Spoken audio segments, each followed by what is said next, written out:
as AI is starting to increase the amount of hacks that are happening in the industry, it's actually rapidly increased our demand. So I think people don't quite understand that yet.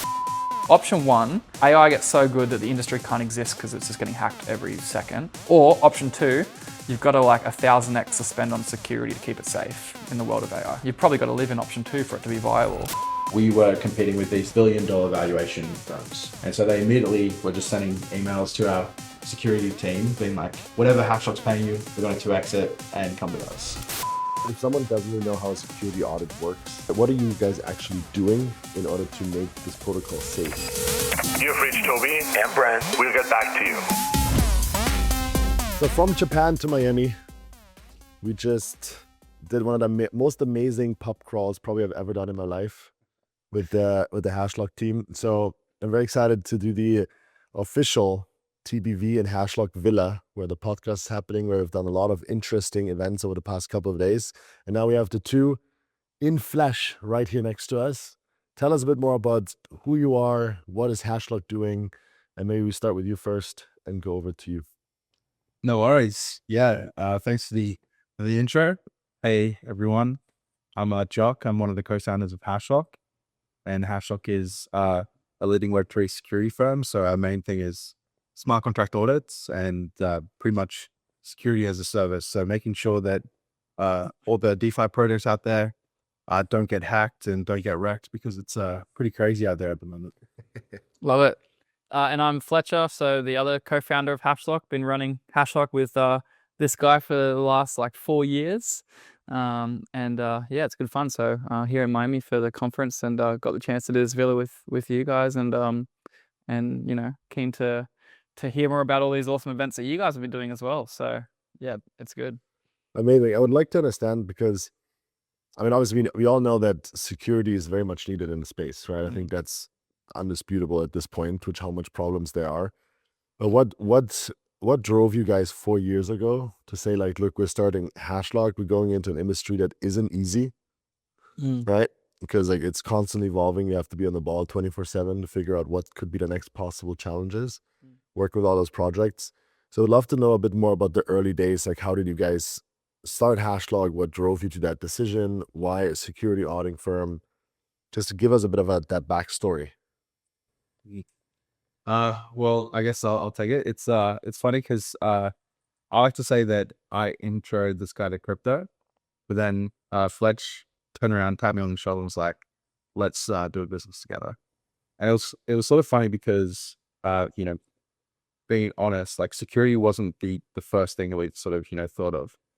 We sort of sat down and put our heads together, and the mission or goal was more adoption crypto technologies. And then we sort of discovered that the barrier to entry that we saw for mass adoption was security. A lot of people that were in crypto are very keen on it, but the people from the outside looking in see all the hacks and scams that happen, and it sort of leaves a bad taste in their mouth. So I have like a background in Web2 security. I was working for it like as a consultant, and Fletch was studying business and marketing. And so we sort of put our heads together, and just sort of by chance, one of the networking groups that Fletcher was in asked around like, "Hey, do you know anyone that does an audit?" And we sort of like put our hands up because like, surely we can figure that out. Can't be too hard. We were very wrong. It's very technical, very difficult, but we put together like the first sort of iteration of a Hashlock audit report, and like hired a bunch of security researchers, and sent it off to the devs, and they sent back their sort of feedback, and they're like, we're thinking that we're going to get, absolutely torn a new one. And they're like, this is the best report we've ever seen. Like, this is awesome. And so from there, it just sort of kept going. Yeah. And it was a supply and demand thing, right? Like, so starting in Australia, there wasn't really any firms doing what we did in Australia besides Sigma Prime, who also did some development and whatnot. We love those guys. And so we were able to get most of the Australian market very early. So we had like this base of clients. And then from there, sort of more in year 2, we started expanding globally.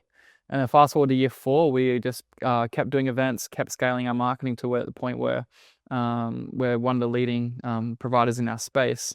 And I think one of the big things, like Jock described, is the model that we created out of necessity was getting our security researchers from these competition and bug bounty platforms. And so because of that, they're very niche and specialized in what they do. And we're able to source auditors from specific areas and put them onto audits that they're needed for.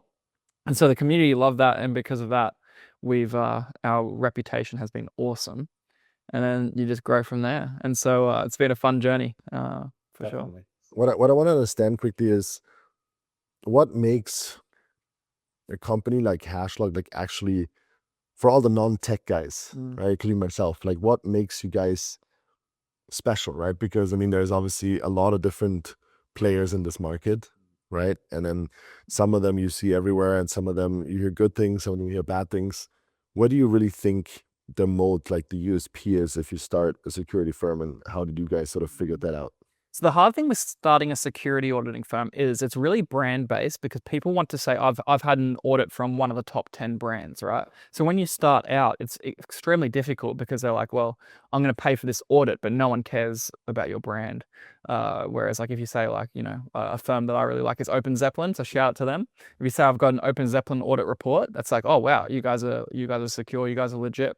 And so for us, growing into that was very hard. But now the brand that we have is part of the USP, and that brands came out of, I think we're far more personal with our clients.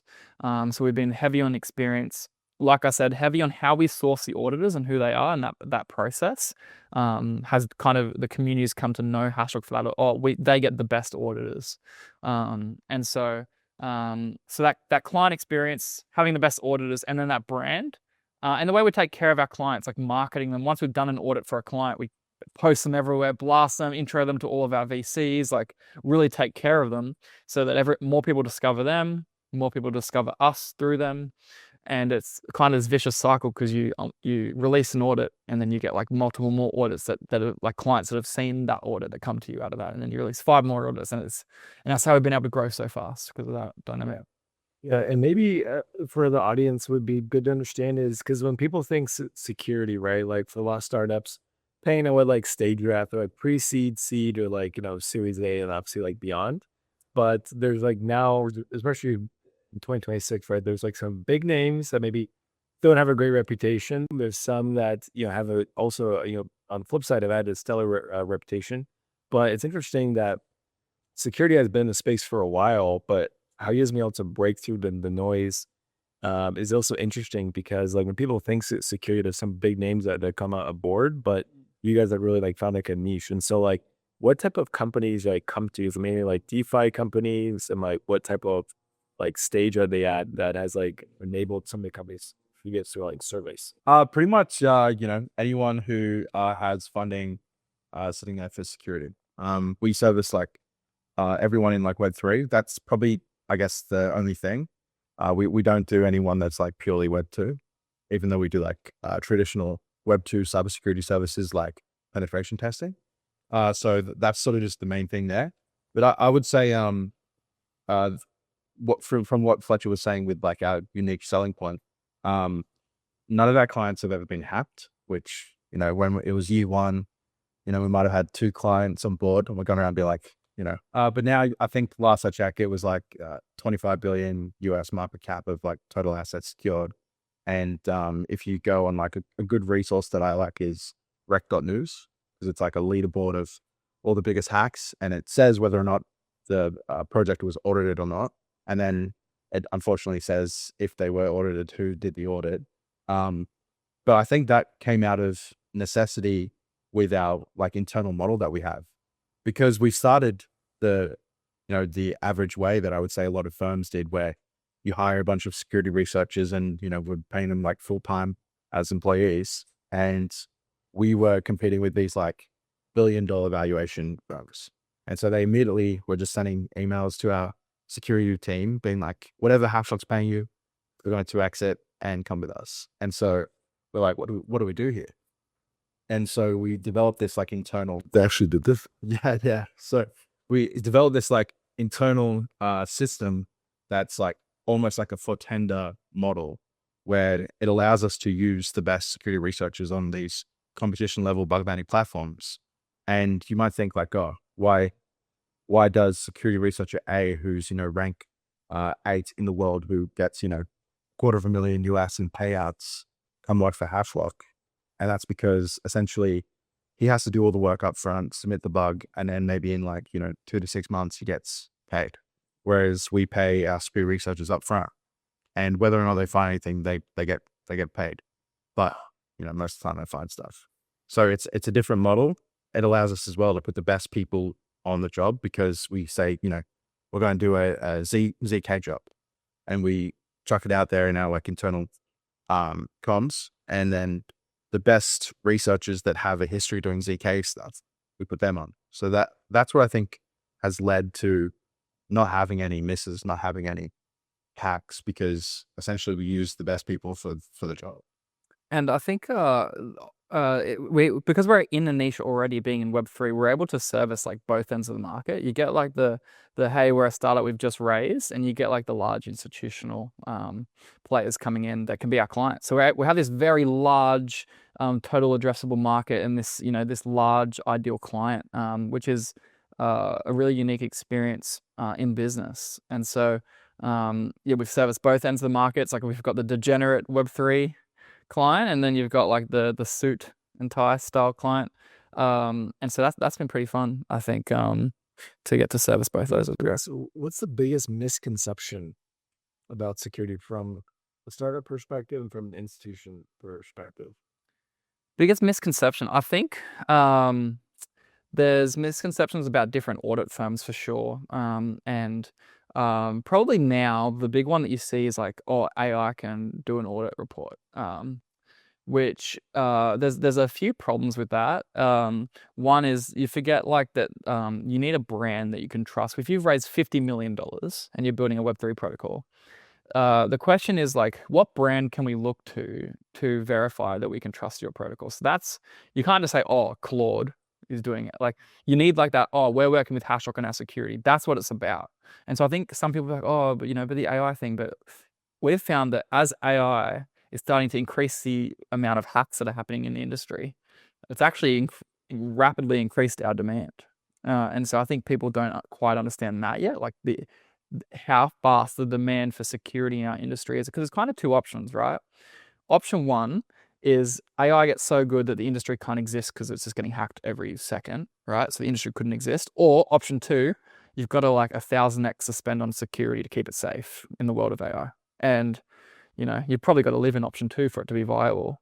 And so people probably don't quite grasp, like, security is probably one of the fastest growing and most needed sectors in the world in the current Web3 industry. And so that's probably the position that we find ourselves in. But we're up against, we started Hashlock, before this era, like, a couple of years ago, they didn't have Claude Mythos, and you were competing against, individual hackers or hacking groups potentially. And now we're competing against like the newest models that aren't even released yet and trying to stop them from hacking our protocol. So it's been this very changing ball game we're in. Just one question. Mm-hmm. Because if someone doesn't really know how a security audit works, right, what are you guys actually doing in order to make this protocol safe? Like, I don't need the 1 to 1,000 steps, but like kind of, if I want to start a protocol tomorrow and I raise $50 million, and I'd be like, okay, now it's getting real, right? I have to, this cannot be hacked. And there's a bunch of projects out there that like,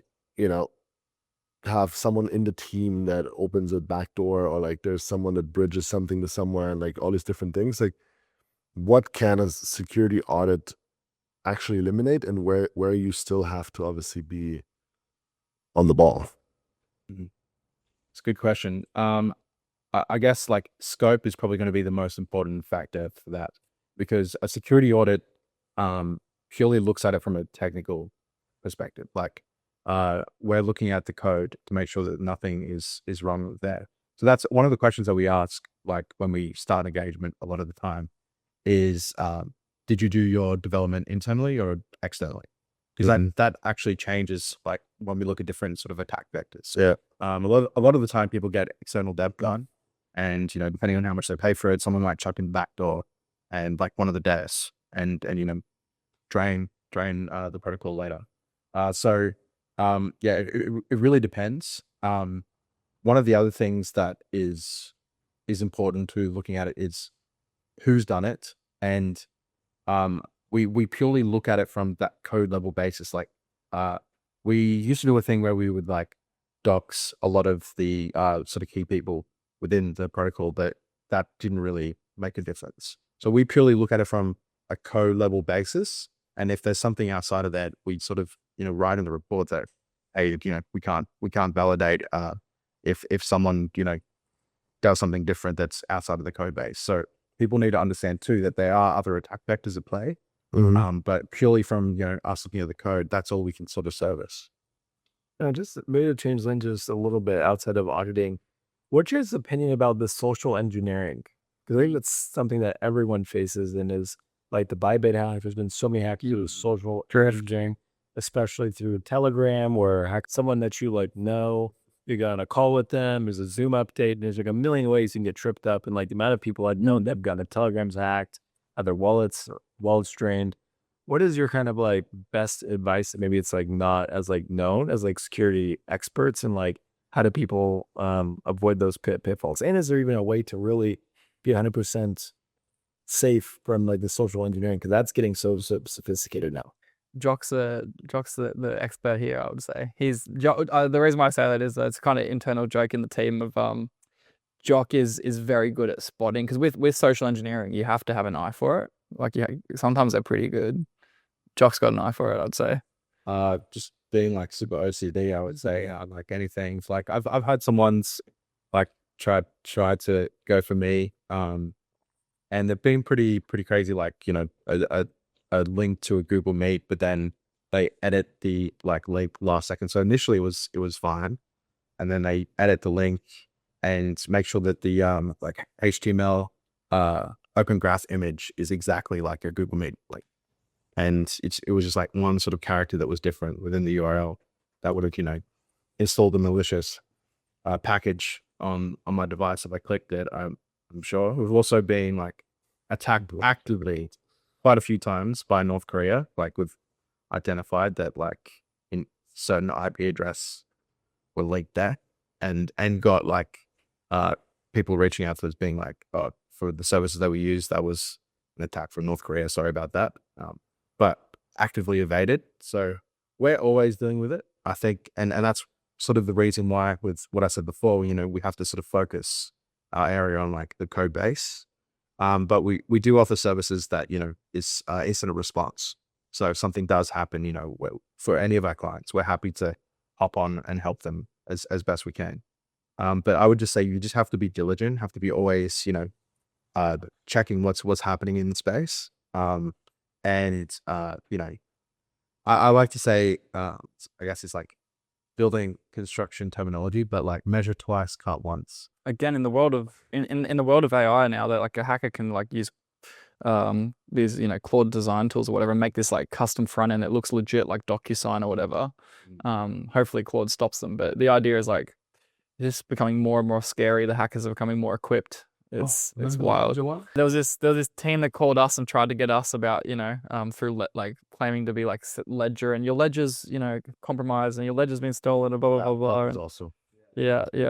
And the fake DocuSign one as well is like, we'll get this DocuSign. It says like dividend statement Fletcher needs to sign. And it's like, oh, you get dividend, sweet. Like, and it's like comes up with DocuSign, and I always get the stock option termination agreement. Yeah. Oh, why would I terminate it? Yeah. But if I had them, how big is the team though? Like, because like if you have the 24/7 sort of monitoring, like you have to have people in all time zones more or less, right? Because Well, it's only for those incidents response clients. So yeah, our team's spread around the world. We separated out. So we've got lots of auditors. So at any given time, 20 to 30 auditors maybe working. And then the non-auditor teams usually, I think at the moment, about 15 to 16 people.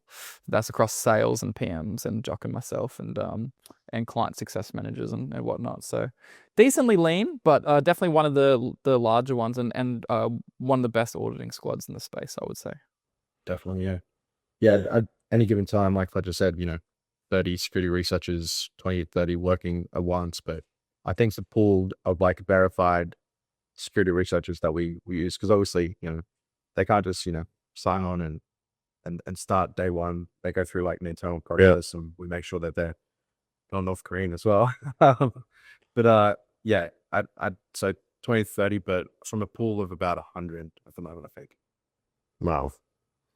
And how do you, this is actually another question which kind of like is, it seems like also your moat is like finding these auditors, right? Because you're not just falling in your lap, right? Like you have to figure out how to get connected to some of these guys, like build a relationship with all of them.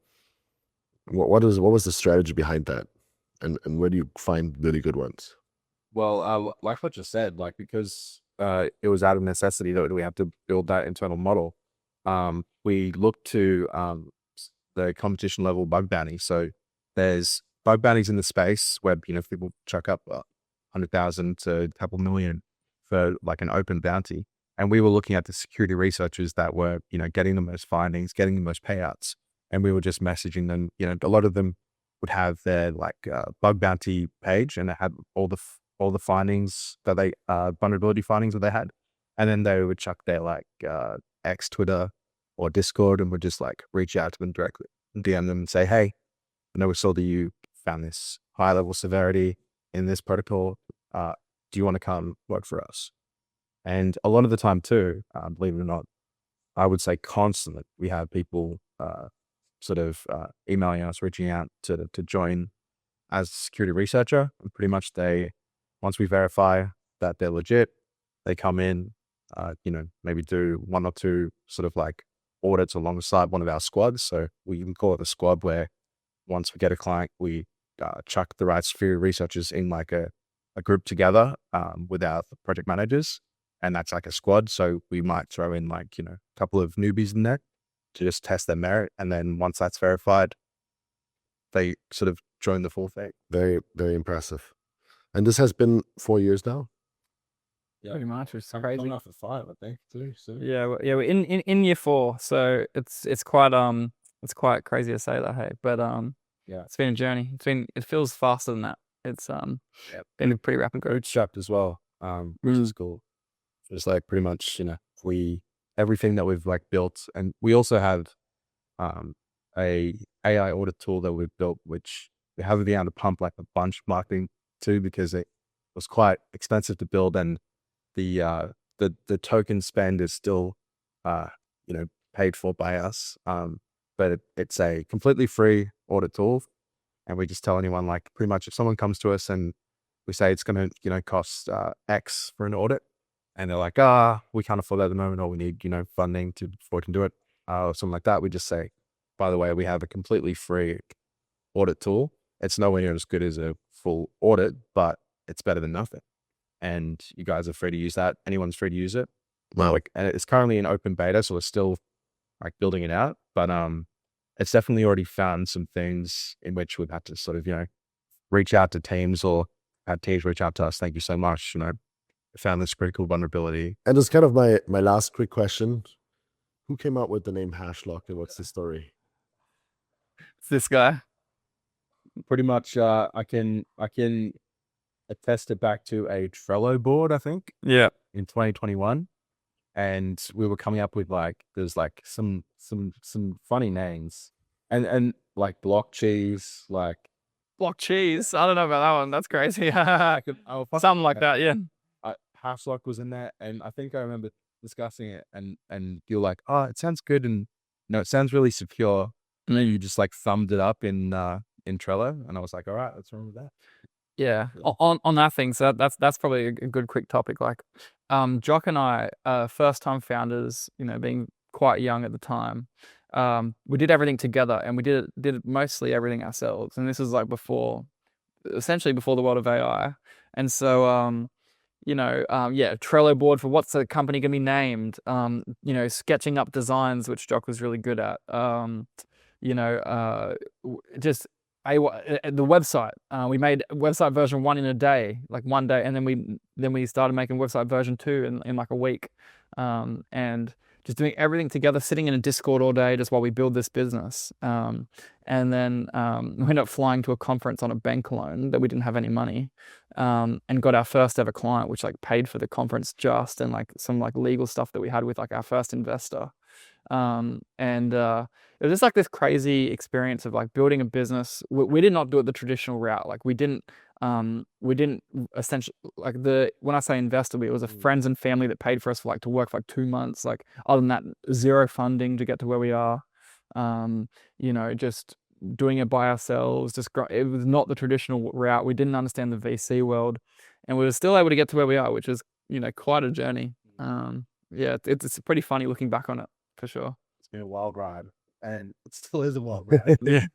I love it. I love it. That's what you have to do. You have to go through some of the harder times in order to, appreciate the outcome even more. Absolutely. So yeah, no, thank you so much, guys, for coming on the podcast. And we're gonna have a couple more things happening this week, so we're not done yet. We have to stay focused, stay energized. But again, just want to say thank you for your time, for the collaboration, and hope that we're gonna do a lot more awesome stuff in the future. Definitely. Thank you so much. Thank you for having us. Yes. Appreciate it. Thank you, boys. Yes. Thanks so much. Thank you.